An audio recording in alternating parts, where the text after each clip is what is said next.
Bienvenue dans les énergies scolaires. Épisode 164. Extraclasse. Je suis Thomas Grambert, professeur des arts plastiques au collège Guy Maréchal à Amiens. L'école, on en parle beaucoup. Mais est-ce qu'on l'écoute vraiment ? Les énergies scolaires. Il y a 2 ans, nous avons créé la Chape BD, une classe à horaire aménagé arts plastiques au sein du collège. Le public cible, en fait, c'est un public d'enfants, on va dire, qui ont de l'appétence pour le dessin, pour inventer des histoires avant toute chose. Et puis, nous, on est là pour leur apporter toutes les connaissances et toutes les compétences liées au domaine de la bande dessinée. J'ai les élèves 3 heures par semaine. J'ai 1 heure d'art plastique, on va dire, classique. Et j'ai 2 heures supplémentaires où je leur enseigne vraiment la pratique de la bande dessinée. On part d'un fait, on part d'une sollicitation, une incitation. Les élèves doivent construire une histoire, la découper pour avoir une sorte de storyboard. Et après, on passe aux étapes de création avec le crayonné, avec l'ancrage, avec la couleur, etc. Le thème, c'est « Je suis intimidé au collège ». Regardez, je vais mettre des phrases et il va falloir remplir par qui, de quelle manière, où, quand. Est-ce que tu peux nous donner un mot, tout de suite, comme ça, qui vient ? La séance consiste à mêler 2 dispositifs, donc le dispositif Chape et le dispositif phare, dispositif de lutte contre le harcèlement à l'école.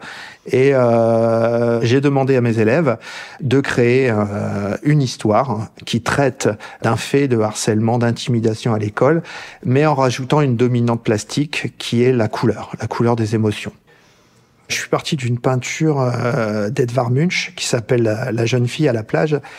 Et Edvard Munch, en fait, il avait travaillé cette peinture de différentes manières. Il avait fait des propositions avec des couleurs différentes et finalement, il les a toutes proposées à la vue des spectateurs.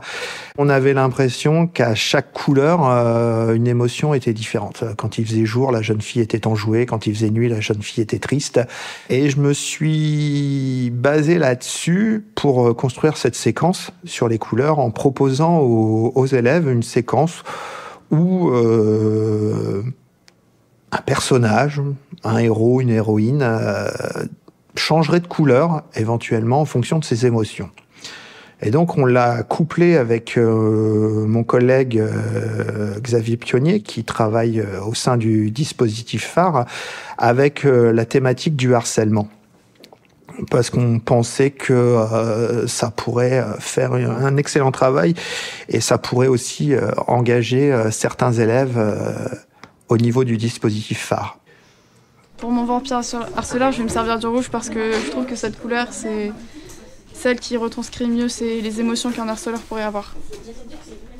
C'est un manque de confiance en soi, de la jalousie, de la haine. Ça peut aussi reproduire ce qu'il a vécu ou ce qu'il voit constamment avec ses parents, se défouler sur les autres, essayer de prouver en fait pour essayer de se faire mieux accepter. C'est vrai ? Attends, j'arrive pour voir ton histoire. Ok. Ton histoire, c'est la nouvelle qui essaie de s'intégrer, mais les filles veulent pas. C'est un début d'intimidation. Ouais, bien sûr, ouais. Puis je sais bien que sur une page, on peut pas tout exprimer. Mais ouais, c'est bien. Toi, tu partirais sur quoi ? Les conséquences. Voilà. Les conséquences. Il y a une élève qui m'a demandé si on pouvait commencer par la fin. Je dis mais exactement, on peut commencer par la fin, donc on peut transformer l'histoire, la faire remonter au début. Pour un lecteur, c'est d'autant plus appréciable parce que finalement, on évite de le prendre pour ce qu'il n'est pas. Et moi, c'est mon but avec cette classe, c'est que les élèves sortent un petit peu des sentiers battus et nous proposent des histoires qu'on ne trouverait pas ailleurs. Rien qu'avec le storyboard, on comprend tout de suite l'histoire. Un grand avenir dans la bande dessinée, Raphaël. À part si elle fait médecine. En tout cas, j'espère que tu continueras la bande dessinée. Après, rien ne t'interdit d'être prof d'anglais et de faire de la bande dessinée en loisir. En double métier aussi. Moi, la bande dessinée, j'adore ça. J'ai été baigné depuis tout petit, j'ai pratiquement appris à lire avec la bande dessinée. En 2012, j'ai gagné le prix régional de bande dessinée lors des rendez-vous de la bande dessinée à Amiens. Ça ne m'a pas lancé une carrière d'auteur de bande dessinée, mais ça m'a permis de rencontrer des gens. Je dessine tout le temps, je fais de la bande dessinée amateur et j'arrive à, on va dire, inclure ma pratique dans mon activité professionnelle.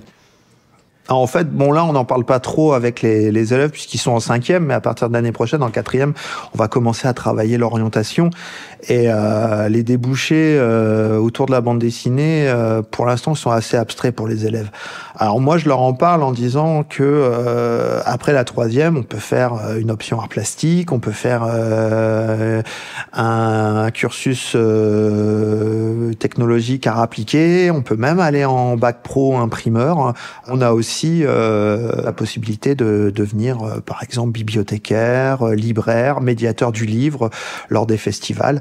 Quand nos élèves seront en 4e, on va faire en sorte de faire rencontrer les étudiants de l'université Jules Verne avec nos collégiens. D'une part, pour que nos collégiens voient ce qu'on peut faire après le bac. Et puis pour les étudiants en master bande dessinée, travailler avec les élèves puisque c'est un de leurs modules où ils doivent travailler avec des élèves. L'objectif de la classe Chapt, c'est tout simplement les mettre en réussite et puis surtout leur donner une solide culture humaniste. Donc on les emmène régulièrement au musée, on les fait rencontrer des auteurs, des artistes. On a Guillaume Magny qui est scénariste et dessinateur, qui est un petit peu notre artiste en résidence, qui vient une fois par mois rencontrer les élèves, parler avec eux, dessiner avec eux. Donc ils sont en permanence sollicités, ils voient des œuvres, ils rencontrent des œuvres. Donc on les martèle un petit peu d'art. Et c'est pas plus mal. Vous venez d'écouter un épisode des Énergies scolaires. Si ça s'est bien passé, n'hésitez pas à laisser un avis sur votre plateforme d'écoute. À bientôt sur Extra Classe. Une production Réseau Canopé 2025. Extra Classe.